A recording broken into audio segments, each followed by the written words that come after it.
Ini dalam Breaking News Kompas TV, saudara, alat berat mulai dikerahkan sejak kemarin dari tim SAR gabungan untuk mempercepat evakuasi santri korban bangunan runtuh di Pondok Pesantren Al-Khozini, Sidoarjo, Jawa Timur. Dan informasi terbaru yang kami dapatkan adalah 2 korban meninggal dunia berhasil dievakuasi, tepatnya yang berada di lantai 2 diperkirakan. Lebih lengkap soal ini kita akan bahas bersama dengan pakar teknik sipil struktur dari ITS.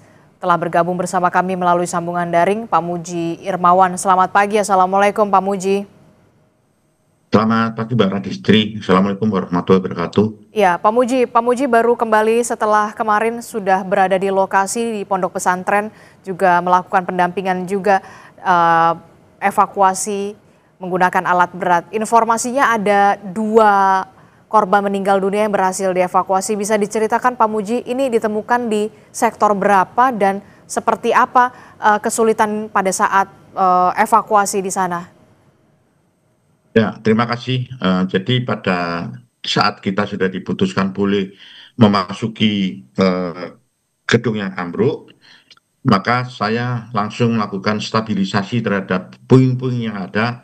Jangan sampai nanti pada saat pembongkaran itu justru akan memperparah kondisi korban. Dan itu sudah kita lakukan mulai dari siang jam 11 sampai sore jam 17 itu sudah selesai stabilisasi, dan secara paralel dilakukan pembersihan bagian atap atas itu, kayu-kayu yang ada itu kita bersihkan lebih dahulu sehingga tidak mengganggu proses pembongkaran.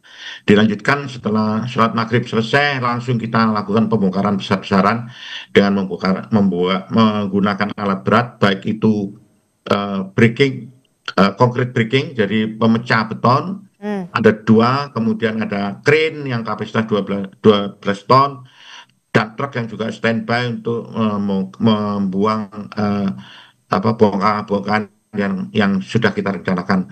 Sehingga tadi pagi jam 2 saya sudah laporkan ke Basarnas, itu kita sudah mencapai sektor A1, di mana memang menurut pendataan dari Basarnas sudah dekat terhadap 2 lokasi korban yang bisa segera dievakuasi. Dan alhamdulillah tadi pagi begitu saya mundur untuk istirahat sebentar, sudah Basarnas dan BPBD sudah segera mendapatkan akses untuk mencapai 2 korban yang segera dievakuasi untuk dikirim ke rumah sakit Bayangkara. Jadi ini sudah menjadi langkah maju dan didukung oleh orang tua santri, wali santri, untuk kita diminta tidak usah ragu-ragu membongkar semua bangunan yang ada supaya segera bisa mencapai posisi dari korban yang ada dan membuka akses untuk ke posisi korban-korban yang lainnya. Dan ini sudah kita lakukan dan terus kita lakukan 24 jam terus menerus, dibantu personil dari tim saya, tim PU Kabupaten Sidoarjo, juga beberapa PUPR, Kementerian Balai Besar Jalan, dan juga dari personil TNI Polri ya, juga bergantian untuk membantu operator memecah elemen-elemen struktur yang sudah kita petakan supaya segera mendapatkan akses menuju korban. Saya kira itu kemajuannya juga cukup baik, dan hari ini target kita sudah menuju ke sektor B untuk sumbu B, karena di mana itu juga sudah mulai banyak korban-korban yang bisa kita akses. Dan mudah-mudahan setelah itu kita menuju ke sumbu C, di mana sebagian besar posisi korban itu ada di sana. Tapi di posisi B ini juga cukup banyak. Demikian informasi dari kami untuk tim teknis yang menyelenggarakan pembongkaran. Oke, Begitu, Pak Muji, lengkap sekali, komprehensif. Tapi saya ingin kembali mengkonfirmasi, jadi 2 korban yang ditemukan meninggal dunia berhasil dievakuasi ini berada di lantai 1 atau di lantai 2, A1 atau A2? Sektornya, sumbunya di A1. Posisinya karena pengertian lantai 1 dan lantai dasar ini yang sangat membingungkan, tapi posisinya ada di lantai dasar. Oke, jadi posisinya ada Di bawah lantai 2. Di bawah lantai 2. Orang bisa nyebutnya lantai 1, tapi itu kalau di dunia teknik itu disebut lantai dasar. Oke, di lantai dasar itu Selain 2 korban yang ditemukan meninggal dunia, sebenarnya masih ada berapa, diperkirakan masih ada berapa korban lagi Pak yang di sana yang masih belum Itu bisa itu berhasil itu dievakuasi? yang belum saya konfirmasi ke Basarnas karena itu kewenangan di Basarnas. Mereka mempunyai peta di mana posisi-posisi korban itu berada. Dan begitu kami mencapai A1, tim Basarnas langsung dan BPBD mengkomunikasi dengan saya, ini segera ada akses untuk ke sini dan kami membantu untuk membuka akses. Dan alhamdulillah pagi tadi aksesnya sudah dekat dan dilanjutkan, ternyata memang ketemu dua dua korban dan itu sudah dikomunikasikan ke saya, korban ada 2 di sekitar itu. Langsung dievakuasi dan dikirim ke rumah sakit. Kira-kira seperti itu. Kami untuk lokasi sebenarnya ada di Basarnas dan DBD. Oh, oke. Termasuk juga paling banyak dugaan korban yang harus dievakuasi itu di sektor tadi Anda mengatakan Sumbu C ya? Sumbu C dan Sumbu B ya? B dan C. B dan C. B dan C itu maksudnya di lantai Ya.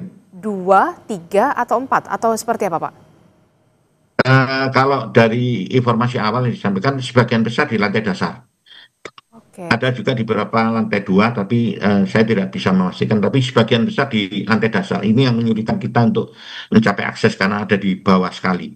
Tapi mudah-mudahan dengan alat berat yang sudah kita siapkan untuk mencapai sektor B atau sumbu B ini bisa segera tercapai sehingga beberapa yang sudah terdeteksi itu yang tertindih ya dengan bangunan itu bisa segera kita angkat elemen strukturnya dan korban bisa segera dievakuasi.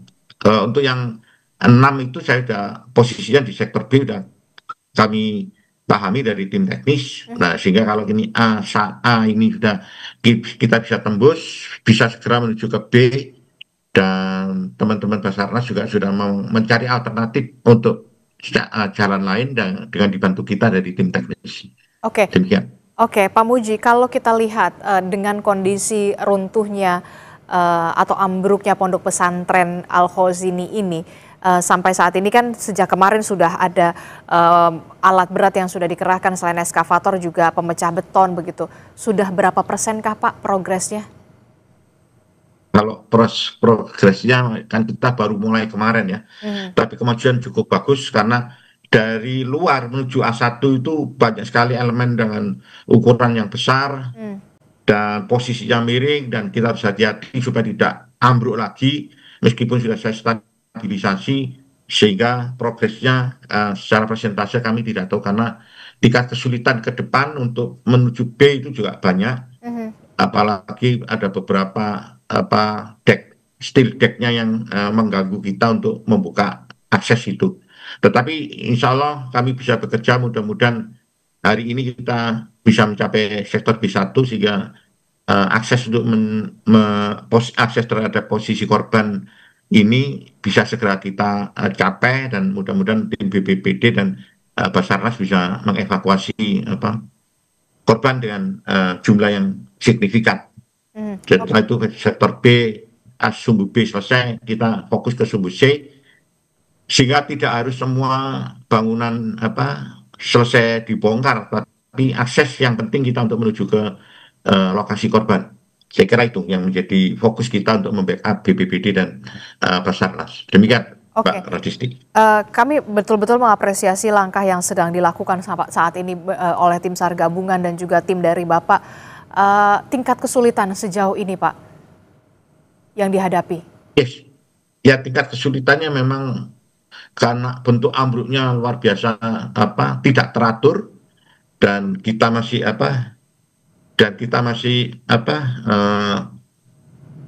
fokus ke aksesnya korban ya. Saya kira kita harus tetap bahu membahu karena keluarga korban sudah menghendaki aksesnya supaya aksesnya supaya segera dicapai, korban bisa dievakuasi. Saya kira kita fokusnya seperti itu karena memang luar biasa bentuk reruntuhannya itu tidak sangat tidak teratur sehingga kita harus hati-hati. Demikian, Mbak. Oke, jadi perlu kehati-hatian yang ekstra karena memang reruntuhannya itu tidak teratur begitu ya Pak ya? Iya, betul sekali. Nah, Dan kami reruntuhan, tidak tahu posisi korban sehingga kita harus dibantu tim SAR dan Pak BPBD untuk segera menuju ke akses posisi korban. oke, tadi Anda Ya, menyebutkan reruntuhan itu tidak teratur begitu ya. Nah, tadi juga ya, sebelumnya kan kemarin dari SAR juga mengatakan ini kegagalan konstruksi. Anda melihat betul. sama seperti itu, memang karena memang runtuhnya tidak teratur, memang ada kegagalan konstruksi di sana, termasuk juga mungkin tidak menggunakan ahli pada saat pembangunan atau seperti apa Pak, kalau dari penilaian Bapak?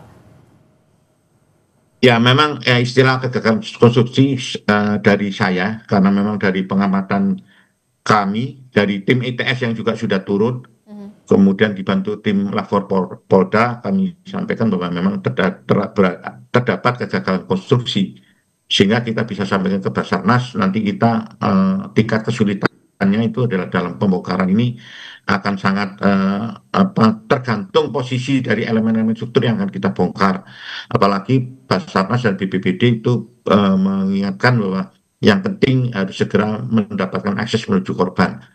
Ya memang kalau kegagalan konstruksi itu yang terjadi di kondisi di lapangan. Demikian, Pak. Oke, kondisi di lapangan itu yang terjadi demikian. Kalau Anda melihat apakah memang bangunan ini tidak selayaknya memang di lantai 4, berlantai 4, atau kemudian memang konstruksi pondasinya memang yang tidak kuat, kemudian akhirnya sampai akhirnya runtuh begitu ya?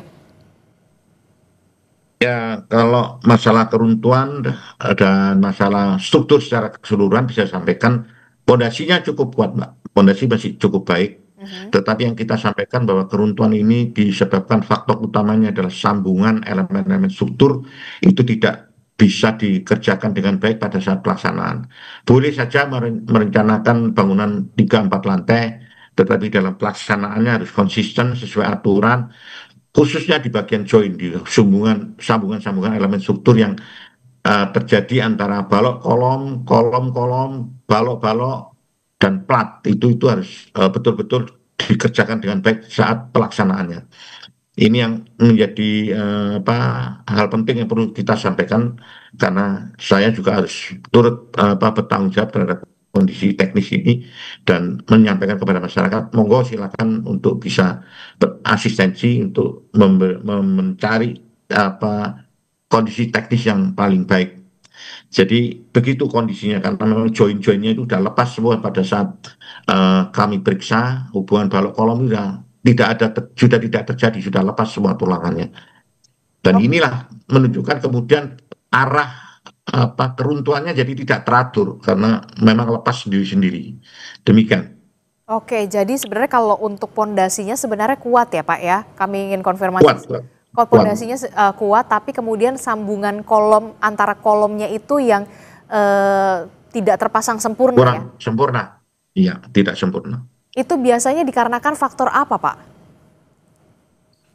Ya, terutama di pelaksanaan mungkin karena pengawasannya kurang bagus, kemampuan teknisnya di lapangan juga kurang memahami fungsi dari connection join atau sambungan. Itu yang sering terjadi dan itu sebetulnya sudah bisa melihat tata cara penyambung yang baik dan benar di SNI nomornya 2847 itu ditunjukkan gambar-gambarnya kalau menyambung yang baik dan benar itu sudah ditunjukkan, cuman mungkin masyarakat tidak membaca atau tidak tersosialisasi, tidak dapatkan informasi yang cukup mengenai kenapa sambungan ini menjadi hal penting. Itu yang menjadi kondisi di lapangan yang bisa saya bayangkan seperti itu. Demikian, Pak. Mhm. Oke, kita kembali lagi ke proses evakuasi Pak ya, yang Iya, saat ini dilakukan dengan menggunakan alat berat ya alat Pak ya. berat. Anda tadi Ya, sempat mengatakan sebelum evakuasi dengan menggunakan alat berat dilakukan, ini ada proses stabilisasi ya Pak ya? ya, betul. Nah, proses stabilisasi ini bisa dijelaskan Pak secara pemahaman sederhana, apa yang dilakukan oleh tim dalam proses stabilisasi dan fungsinya untuk apa Pak? Jadi perlu kami sampaikan juga bahwa proses stabilisasi ini khusus utamanya adalah supaya pada saat pembongkaran itu tidak ada gerakan lagi yang menyebabkan kondisi korban menjadi lebih parah. Hmm. Itu kita fokus ke sana. Selain itu sudah dapat kita informasikan beberapa hari sebelumnya bahwa ketidakteraturan robohnya gedung ini juga menempel itu pada gedung-gedung existing.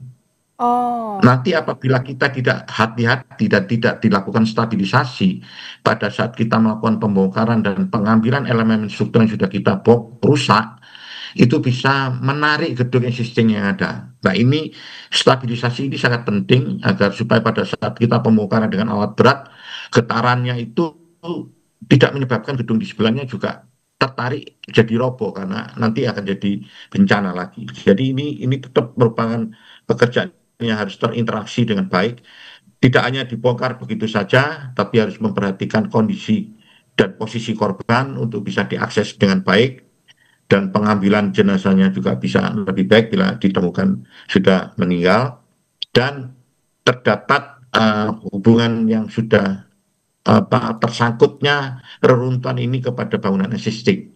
Sehingga kita harus hati-hati membongkarnya, jangan sampai gedung di sebelahnya tertarik dan bisa roboh juga. Nah, saya sudah menghitung, mempelajari kondisi reruntuhan yang tidak teratur tadi. Demikian Mbak Radisti. oke. Jadi memang proses stabilisasi itu perlu dilakukan agar kemudian pada saat proses evakuasi dengan menggunakan alat berat, bangunan atau gedung di sebelah-sebelahnya yang sudah existing itu tidak tertarik untuk roboh begitu ya Pak ya? Betul, betul sekali. Betul Uh, sekali. Nah, kalau Anda melihat dari pantauan Anda di lapangan sejak kemarin begitu ya, yang sekarang bangunan existing ini memang sudah memenuhi syarat atau bagaimana Pak? Setelah selain Ya yang itu roboh, nanti. bangunan yang roboh ini kan bangunan ponpes musola ya. Tapi kan kita lihat ada yang bangunan Ya, berwarna hijau begitu ya di kanan di kiri ya, begitu mengelilingin. Ini betul. apakah juga jangan sampai ini terulang lagi gitu loh. Betul.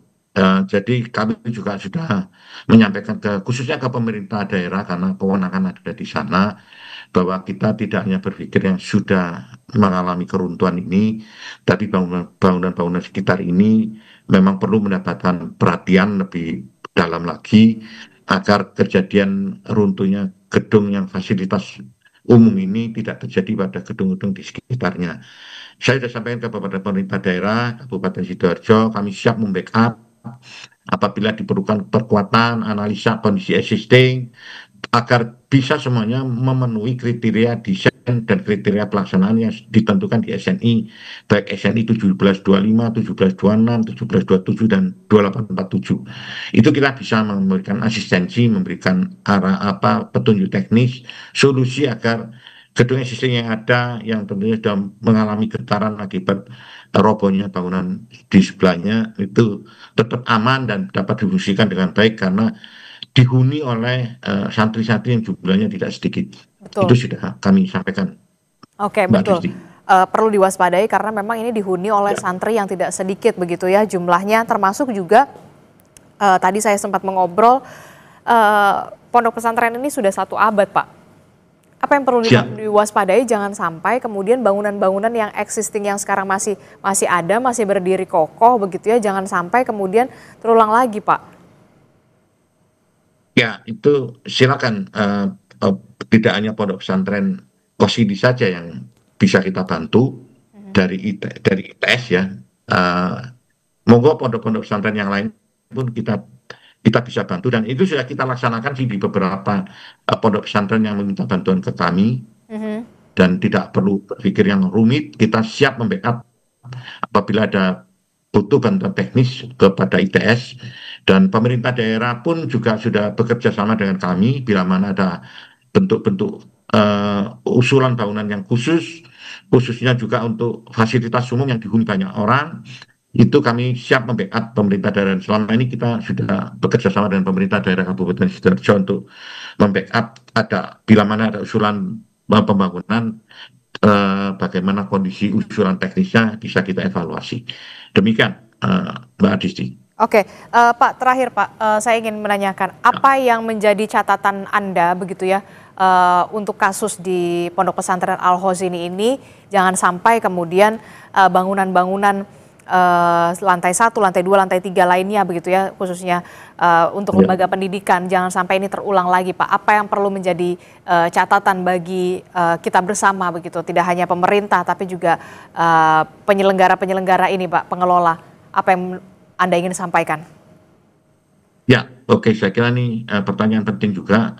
Jadi kami sampaikan kepada semua masyarakat yang akan membangun fasilitas yang dimiliki, itu jangan sungkan-sungkan, jangan malu-malu untuk meminta bantuan teknis kepada pemerintah daerah setempat selaku regulator. Dan kami pun juga membackup sekali pemerintah daerah yang juga membutuhkan bantuan teknis untuk pelaksanaan untuk permasalahan-permasalahan yang dihadapi untuk bisa dihasilkan suatu bangunan yang handal sesuai aturan. Dan kami memahami juga bahwa pembangunan seperti pondok pesantren ini tidak dikerjakan secara berurutan langsung seketika, tapi dikerjakan bertahap. Dikerjakan lantai 1, kemudian lantai 2, bangunannya tumbuh dan sebagainya. Ini kan kadang menyebabkan pelaksana ke satu dan pelaksana berikutnya tidak punya komunikasi yang baik, sehingga banyak terjadi kelalaian di dalam, khususnya join yang tadi saya sampaikan, saya berkali-kali sampaikan bahwa join ini menjadi hal yang penting. Tidak hanya sekedar saya membuat kolong, saya membuat balok dan sebagainya, tapi lupa di dalam hubungan balok kolong itu ada persyaratan tertentu yang harus diikuti oleh semua pihak yang melakukan pelaksanaan pembangunan di lapangan.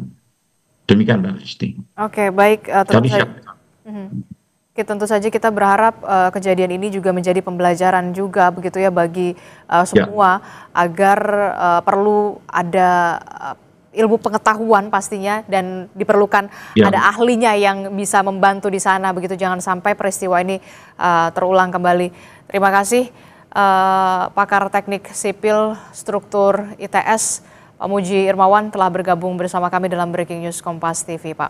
Saudara, seperti yang kita ketahui, evakuasi korban pondok pesantren Al-Khozini ini masih terus dilakukan, dan sejak kemarin evakuasi dilakukan dengan menggunakan alat berat setelah ada persetujuan dan kesepakatan dari seluruh wali santri. Dan informasi yang terbaru kami dapatkan dari lapangan bahwa memang ada 2 korban yang ditemukan meninggal dunia yang sudah berhasil dievakuasi dan ditemukan di sektor A1.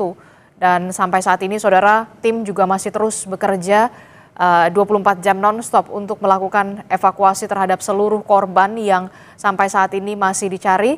Data sementara ada 58 korban santri dari pondok pesantren Al-Khozini yang sampai saat ini masih dicari. Kami harus jeda sejenak dalam Breaking News Kompas TV. Kami akan segera kembali, jadi tetaplah di Kompas TV, independen, terpercaya.